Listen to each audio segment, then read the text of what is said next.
YouTube, this is your boy Shaka252 checking in. If you guys follow me on IG, you probably seen that I finally got the Durango back. I went out to Nashville and linked up with SRT Mush, and shouts out to Flat Out Performance. They actually installed the bags for me on the Durango, and I got the 3P system. And I bought it directly from Flat Out Performance, and SRT Mush and Big Mike and the rest of the guys installed the bags for me. I got both of them out here now. They are filthy. I gotta wash them, man. I haven't washed my vehicles in a while, but I'll shut up and I'll let you take a look.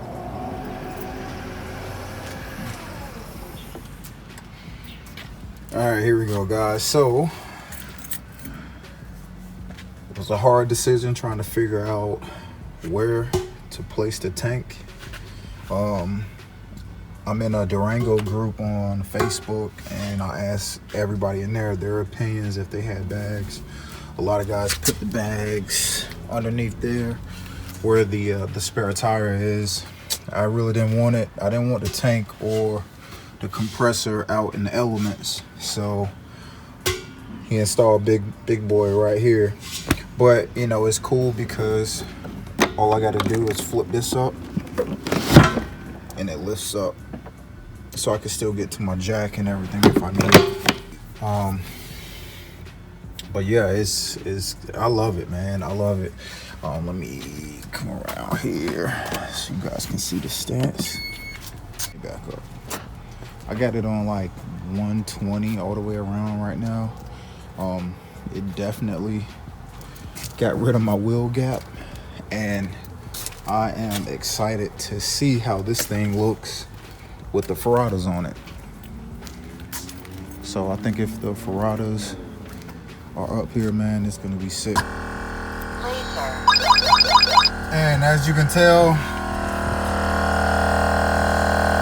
the big dog back there is loud as hell. But this is what I got set on.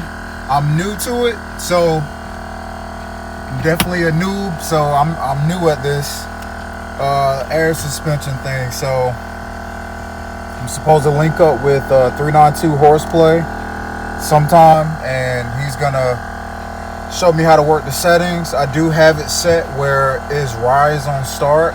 It off, it's too loud. All right, so yeah. But yeah, this is what I got. I actually downloaded the, get out of the light, there it is. I actually downloaded the app for this, but of course, as you know, I record on my phone, so I haven't stepped my game up to get an actual camera.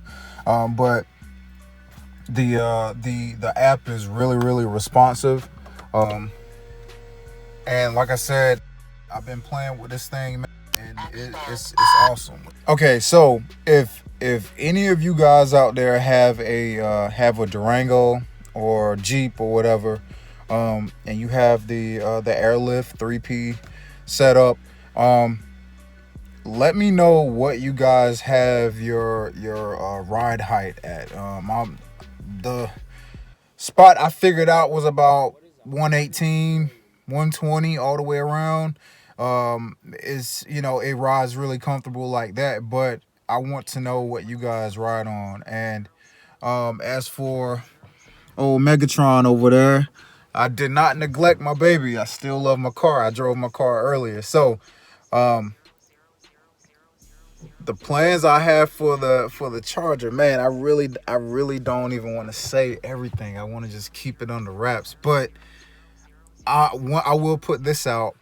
A thing that I'm debating on is whether or not I want to put the same system in the Charger. I'm not sure. I'm on the fence with that, man, because a lot of boys in the car club were like, I'm surprised you even put bags on the Durango and not on old Megatron over here. But the reason why I didn't is because with the car club, as you know, the Mopar Savages, the reason why the main, I'll put it out. So The real reason why I didn't put bags on the Charger first before the Durango is because Fast Fit Entertainment and 392 Horseplay, they both have Daytona Chargers, and they do have the Airlift ride system on their cars. So we all mob out together to car shows. So when we pull up on the scene, I wanted something different. You know what I'm saying? Since I have the only Durango in the car club, so I wanted something different. I figured since I picked the 392 Durango or SRT Durango, there's not a lot of SRT Durangos running around in the street. As many places I've driven, I've rarely ever, I barely even seen 392s out on the highway, or let alone Hellcats. I rarely see them. Now your SXT and some RTs, yes, I do see those Chargers and Challengers mobbing around. But as far as like a 392 or a Hellcat or even a freaking SRT Durango, I just didn't see it. So, and there's a guy on Instagram. He goes by the Durango guy.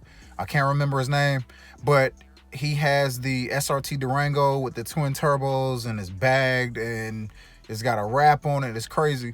I watched his video, then I watched the Straight Pipes video on freaking YouTube, and it was somebody else. I think Driveway Demons. I watched his video, and it kind of swayed me, and I was like, you know what? I need to get that because it's different. It's still a grocery getter. I had to replace my Navigator. I'm still upset that I let my Navigator go, because it was like that was my ride or die. It was clutch.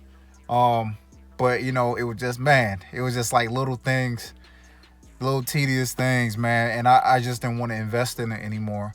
So I figured, you know what, I might as well go damn near brand new. So get what I want, and I got my Durango. So with all that being said, I wanted to pull up on the scene with Fast Fit Entertainment and 392 Horseplay, bagged, but not in a Charger, in a freaking SRT Durango, because in this area, as you know, I live in Kentucky. There's nobody around here with a bagged, let alone an SRT Durango, but nobody has a bagged SRT Durango around here. So I made that decision. I pulled that trigger. But like I said with old Megatron over here, I'm debating whether or not if I want to do it or not. I don't know. But we'll see, man. I had to make my decision, but I got other plans for it. I think that's why I didn't look at bags, because I got some stuff cooking up for this thing. Shouts out to the Mopar Savages. Like I said, my partner in crime, freaking Fast Fit Entertainment, assisting me with making the car club happen. And you know, the original members, B5 Punisher and Hellcat Will, aka Trackhawk Savage, you know, and you know, that's pretty much it, guys. I didn't want to make it a long drawn out video because there's tons of videos showing, you know, the airlift systems, and it's all good, but you know, I'm gonna air out before I let y'all go. All right.